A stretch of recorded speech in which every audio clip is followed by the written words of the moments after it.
And thank you for joining us for KREM 2 News 10 at 10, where we give you more news in less time. Let's get started. And we kick things off tonight with a look at the weather. This week, things are cooling down, and we even have a chance of snow in the coming days. Let's get right to Chief Meteorologist Jeremy. Jeremy, before we talk about the chance of snow, we're hearing reports that it's actually kind of icy out there right now.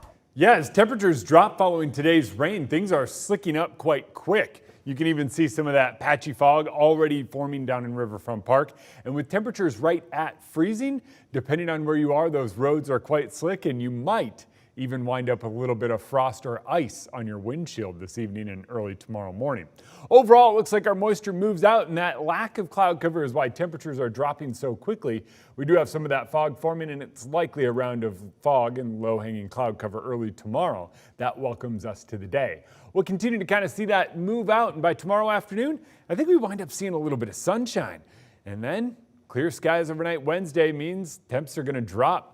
But as we move into Wednesday night, it looks like our next round of snow returns. And look, it is snow for just about everybody with this round. We're talking some cooler temps. So next few days, looks like we'd top out around 39 tomorrow after a nice frozen morning. 25 Wednesday morning, 37 in the afternoon with all that sunshine. Snow returns Wednesday night, likely takes us into Thursday. We're going to talk the chances of more widespread snow coming up in the full forecast. Sounds good, Jeremy. Thank you very much. And now to our night beat with a quick look at today's top stories. Riverside is back open tonight after a police shooting shut down parts of downtown for most of the afternoon today. Just before noon, police were called to the area on reports that a man was threatening people with a knife. Tonight, we know that 3 Spokane police officers tried to tase the suspect before 2 officers shot the suspect. We also know the man was on some type of parole. Police say the suspect called his supervising officer to say that he was suicidal at around noon today.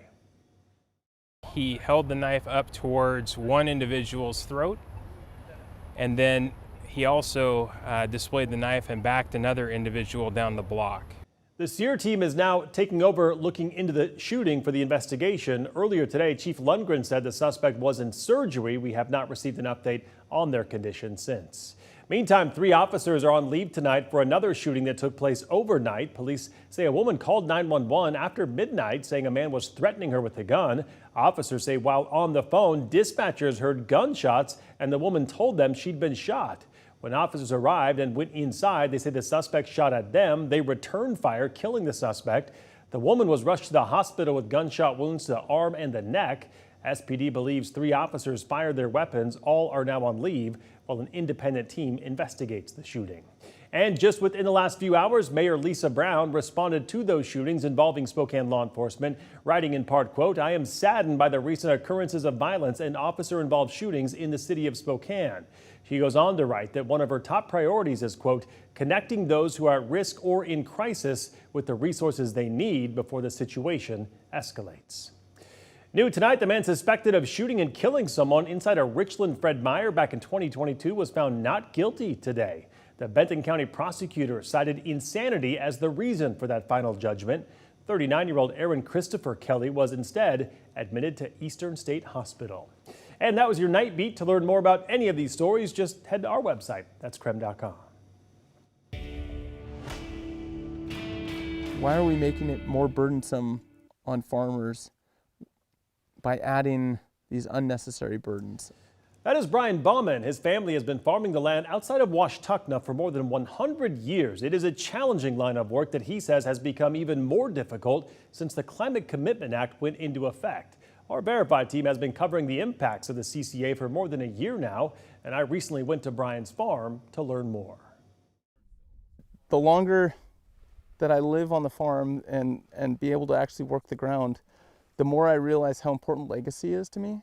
That legacy dates back to 1918, when Brian Bauman's great-grandfather put down roots on this plot of land roughly 12 miles outside of Washtenaw. His family grows soft white winter wheat on roughly 4,000 acres. From here, it's taken to port and sold on the global market. If your price is set too high on what the wheat's going to be, what you're willing to sell your wheat for, then nobody will buy it. They don't have to buy it if they don't want to. It's a high-volume, low-margin business. Any added production costs cut into the bottom line. That includes the price of fuel. Bauman says the state's Climate Commitment Act has noticeably driven up diesel prices for him and other farmers in Washington. Oh, yeah. And it's unfortunate. I'm disappointed, really. The law took effect in January of last year with the goal of substantially cutting the state's greenhouse gas emissions. Just last week, Governor Jay Inslee touted the law during his stop in Spokane. This law is working. It's working in Spokane County. It's saving lives. It's giving our kids cleaner air. The law has quickly generated a lot of money, nearly $2 billion in the first year.